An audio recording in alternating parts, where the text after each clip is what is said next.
Hi! Hello friends నమస్తే. నేను మీ రావు సోమేన్ garden నుండి మా లేటెస్ట్ ఈరోజు కుకింగ్ నిలవ పచ్చడి కోసం అదే గోబీ కాలీఫ్లవర్ తీసుకొని ఒక పువ్వు పెద్ద పువ్వు తెచ్చాం. మరి ఈ పువ్వుతో నిలవ పచ్చడి ఎలా చేయాలో మీకు వివరంగా వీడియో ద్వారా చూపిస్తున్నాం. ఇదే ప్రాసెస్ ఇదే రకంగా తయారు చేస్తే చూడండి ఈ బాటిల్లో నింపాం. ఇది గోబీ పచ్చడి. గోబీ నిలవ పచ్చడి అంటే 1 ఇయర్ ఉండదండి. ఒక 20 డేస్ 30 డేస్ ఉంటుంది నిల్వ. చలో వీడియోలోకి వెళ్ళిపోదాం. గోబీ పువ్వు కాలీఫ్లవర్ తెచ్చుకొని దీన్ని మీడియం ముక్కలు ఇలా ఇదే మీడియం అంటే ఇంత ముక్కలన్నా మినిమం ఉండాలి. మరీ తురుము లెక్క చేయొద్దండి. ఇలా చేసేసుకొని నీటికి కడిగి ఆరబెట్టుకోవాలండి. ఒక గంట 2 గంటలు నీళ్ళన్నీ ఆరిపోవాలి. మరి చూడండి మేము ముందే నీటిలో ఒక 5 నిమిషాలు 10 నిమిషాలు 5 నిమిషాల కంటే ఎక్కువ నీటిలో వేడి నీటిలో వేయొద్దు. ఇలా ఆరబెట్టేసేయాలి. అలాగే ఈ ముక్కలు తీసుకెళ్ళి ఇలా వడకట్టేసిన తర్వాత ఈ ముక్కలు తీసుకెళ్ళి సన్లైట్లో ఆరబెట్టుకోవాలండి. మెయిన్ ప్రాసెస్ ఇదే. ముక్కలు ఏమాత్రం కూడా తడి ఉండకూడదు. పువ్వులో కూడా ఉండకూడదు. ఇప్పుడు ఈ మంచినీళ్ళతో కూడా ఒకసారి కడుగుతున్నాం ముక్కలు. అలాగే ఇలా జల్లెల్లో వేసి శుభ్రంగా దులిపేసినట్టు ఇలా చేసుకొని ఇప్పుడు సన్లైట్లో పెట్టాలి. ఓ బట్ట వేసి బట్ట మీద ముక్కలన్నీ పరిచి మినిమం సన్లైట్లో ఒక 2 అవర్స్ అన్నా ఉండాలండి. అప్పుడే స్టార్ట్ చేయాలి పచ్చడి. మరి పచ్చడి కోసం ఇప్పుడు రెడీ చేస్తున్నాం. చింతపండు 100 గ్రాములు చింతపండు కంపల్సరీ ఉండాలి. ముందుగా నీళ్ళు పోసి ఉడకబెట్టుకోవాలి, కుక్ చేసుకోవాలి. ఇప్పుడు తర్వాత ప్రాసెస్ పోపులు 2 స్పూన్లు పోపులు వేసాం. అలా మెంతులు 1 స్పూన్ వేసాం.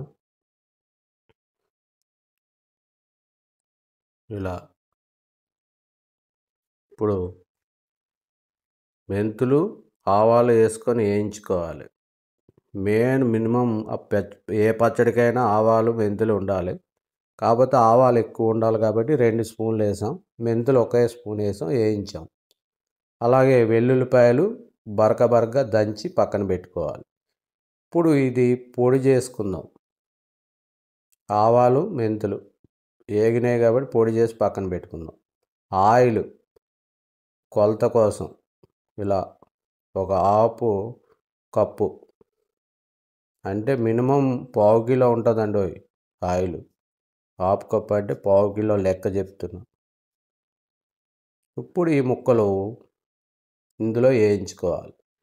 ఈ వేయించుకునే ప్రాసెస్ కూడా ఎక్కువ డీప్ ఫ్రై చేసేయద్దు, మెత్తగా అయిపోతాయి.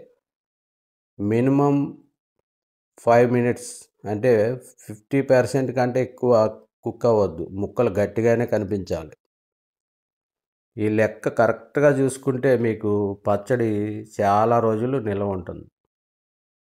అంటే అందులో ఏమైనా చెమ్మ తడి ఏమైనా ఉంటే ఆ ఆయిల్ పీల్చేసుకొని మనకి మంచిగా పొడిగా ఉంచుతుంది. ఆయిల్తో కుక్ అవుతుంది కాబట్టి ఎక్కువ కుక్ అవ్వకూడదు. సరే, ఇప్పుడు మళ్ళీ పోపులు వేసామండి. ఎండుమిరపకాయలు వేసాం. అలాగే ఇంగువ కూడా వేసుకున్నాం. ఇంగువ కంపల్సరీ పచ్చళ్ళలో, ఎనీ పచ్చడి ఇంగువ. వెల్లుల్లిపాయలు దంచి కొట్టాం, వేసాం. రోల్లో కొట్టామండి, కొట్టలేదు. కారం ఏదైతే హాఫ్ కప్పు ఆయిల్ తీసుకున్నామో హాఫ్ కప్పు కారం కూడా వేసేయాలి. ఇది మినిమం 100 గ్రాములు ఉంటుంది. సాల్ట్ పావు కప్పు. ఇంకా తక్కువ తింటామంటే పావు కప్పు అంటే తక్కువే వేయండి. మరీ ఎక్కువ అయిపోతే ఉప్పుగా ఉంటుంది, తినలేము. అంటే నిలవ కోసం కొద్దిగా ఉప్పు ఎక్కువే పడుతుంది. అలాగే ఇప్పుడు మనం ముందుగా ఆవాలు మెంతులు పొడి చేసుకున్నాం కదా, అది కూడా వేసేయాలి ఇప్పుడే. వేసేసి ఏదైతే పోపులు ఇవన్నీ పెట్టామో అవి కూడా వేసేయాలి. లాస్ట్లో ముక్కలు వేయించి పెట్టుకున్నాం కదా, గోబీ, కాలీఫ్లవర్, అవి వేసేద్దాం. వేసేసి ఇప్పుడు బాగా మిక్స్ చేయండి. ముక్కలు ఇడిపోయేటట్టు రుబ్బొద్దండి, నీట్గా కలపండి. పచ్చడి రెడీ అయిపోద్ది. ఇప్పుడు ఆయిల్ లేదనుకోకండి, కొద్దిసేపు అయిన తర్వాత ఆయిల్ వస్తుంది, అందులో ఆయిల్ వదిలేస్తుంది. నో టెన్షన్, బాగుంటుంది. ఇలా మనం అప్పుడప్పుడు రెండు ముక్కలు వేసుకొని అన్నం తింటే చాలా టేస్ట్, చాలా రుచి. మరి ఈ పచ్చడి కోసం చూడండి, ఆయిల్ కూడా వస్తుంది. కొద్దిసేపు ఆగిన తర్వాత ఒక హాఫ్ అన్ అవర్లో ఆయిల్ వచ్చేస్తుంది.